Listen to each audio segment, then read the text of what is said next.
এটা হলো cluster hypersonic missile. এতদিন আপনারা হয়তো শুনছেন ব্যালিস্টিক হাইপারসনিক মিসাইল। এটা হলো cluster hypersonic missile. Cluster hypersonic missile মূলত লক্ষ্যে পৌঁছানোর কিছু দূর আগেই উনি কভার খুলে যায়। কভার খুলে যাওয়ার পর ওনার কলিজার ভিতর থেকে অনেকগুলো মিসাইল বের করে দেয়। মানে বৃষ্টির মতো বোমাবর্ষণ করে।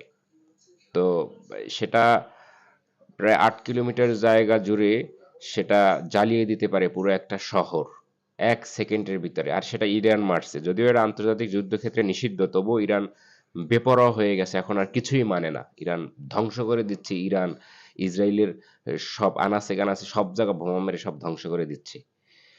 তো এখন বিষয়টা হলো গিয়া ইরানের সাথে যে বেয়াদবিগুলো করা হয়েছে সেগুলোও তো কোনো আইন মেনে করা হয় নাই।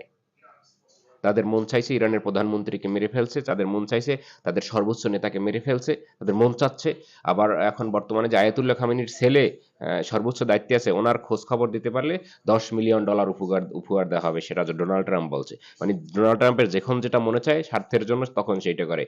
ইরান একদম বেপরোয়া হয়ে গেছে। ইরানের সঙ্গ দিন সকল মুসলমানরা। ধ্বংস করে ফেলুক এদেরকে। ধন্যবাদ ইরান।